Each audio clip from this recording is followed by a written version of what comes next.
How to pull the government list in under 60 seconds. What is up, guys? Zach in here. In today's video, I'm going to show you how to pull government lists in under 60 seconds. Literally under a minute, you can pull code violations, fire damage properties, all the government lists you want right now and quick. So not wasting your time, let's get into it. Start the clock.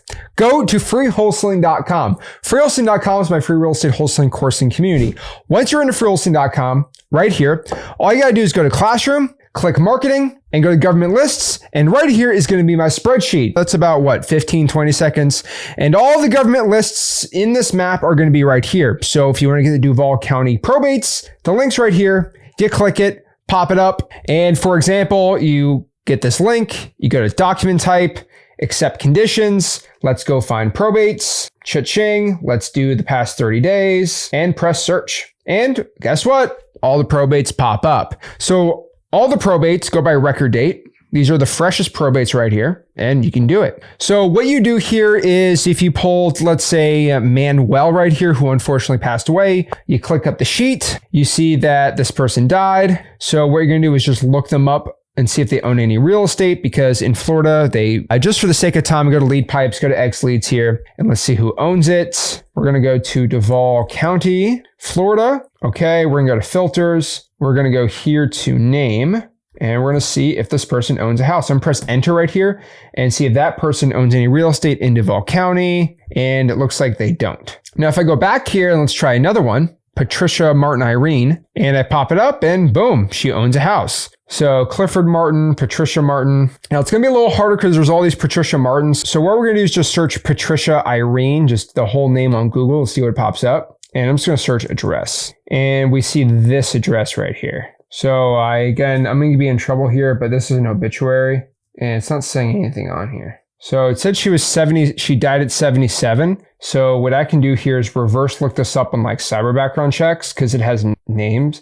It actually has the ages on here. So if the obituary said she was 77, and I know this is a little more digging than you're probably used to, but this is how I kind of look at things. We're going to do Jacksonville. That's fine. Search. Pops up right here, and then this is the address. So let's look up the owner here on this address. Probably okay. It was this one that she owned free and clear. You see, again, I know it's a little more work than you're used to, but again, this is the extra stuff that's going to go like a long way here. Now, other names are actually a lot easier, like Duncan Bowman right here. Now, cyber background checks is free to do it too, but X leads is just a little faster because all you have to do is click a button and you can add it into export right there, which is really easy.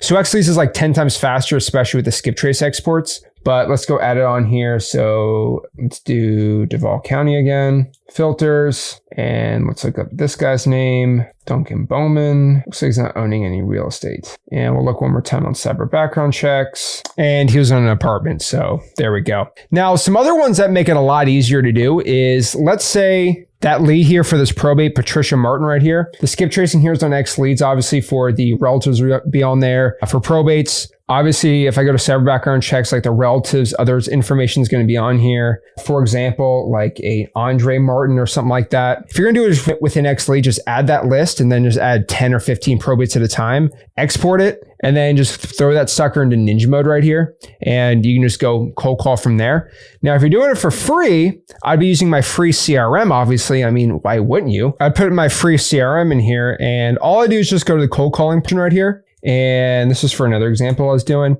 But if I put the name of the deceased, which was Patricia Martin, let's put the information here, put it in the CRM right here. Cool. Let's put the address right here, right there. And then I put the phone numbers of, let's do the relatives. So there's no official relatives on here, but it looks like Alvin Corcoran, Andre Martin was one of them. So the same last name, I'm just going to go with Andre Martin here. And we're going to use these phone numbers in here. And then just put that as a probate, and we call. We'll get the result of the call. Not interested, maybe they said they'll follow up. Maybe the next one said, yeah, they want to sell, something like that. Boom, you'll go from there. Now, another way to get government lists is, this is one of my favorite ones in Indiana.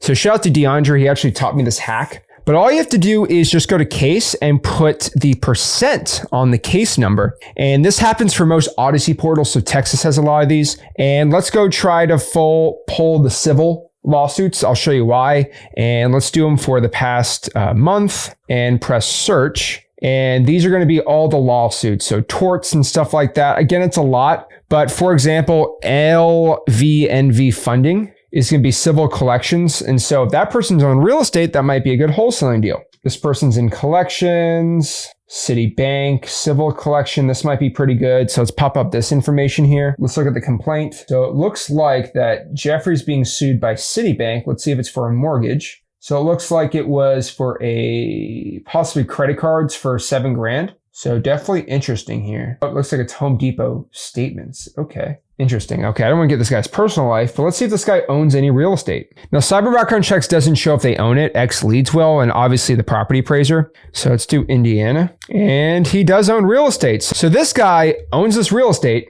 and he's not paying $7,000 of bills. So if I go back here again, I mean, if you look at these statements, there's late fees on purchases. I mean, I don't want to get in all this stuff, right? But basically, this guy owns real estate and he has all these late fees and he owns this house. Like, I would just call him up right there. So again, I don't want to get in his personal information, but this is why government lists work well, because you can't even buy a list like this because they're going to put a lien on this guy's house like Citibank will, but they haven't yet. So when they put the lien on the house, then it's probably going to be a little more popular from paid softwares, but no software has this currently as a lien. And so this is really good information that nobody really knows about. If we go to our CM right here, I'm just going to put his information right here, put the address. I mean, all I'm going to do is I just add it to leads and then boom, put the ninja mode, just get it calling.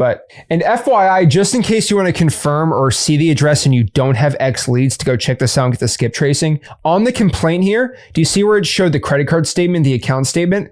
Look where it showed the guy's mailing address. But this address right here is the same address that the guy owns. And so it's pretty simple to figure out where the people live and put that in a list so you could start skip tracing and getting the information. So it popped up the data. Let's put the phone number in there and boom, we're good to go. Let's just put this as a possible lien, right? And boom, we got the government data right there. I mean, guys, pulling government lists are so easy and so simple. Do this for the liens, the probates, code violations, fire damage properties. All the government lists that you want can be on your fingertips. Pull them, skip tracing them, and for you to start getting really good wholesaling real estate deals. I mean, I was locally in these markets. I would actually go to their house, put a sticky note on there saying, hey, this is Zach. I'm looking to buy your property for cash. Or, hey, this is Zach. I had a quick question about your house. Give me a call back. Put a Google voice number. Boom, go to town. But if you want to get your first deal, or if you want to make $1 million wholesaling, like these are the lists to be going after. Start using a software like XLeads for your calling and texting and dialing, and start getting rich wholesaling real estate. Guys, if you want to start pulling more government lists and actually getting more success in wholesaling real estate, just go to my free real estate wholesaling course and community, freewholesaling.com, and I'll see you soon. If you got any value from this video, make sure you smash the like button, subscribe, and I'll see you soon. This is Zach In signing out. Have a blessed one.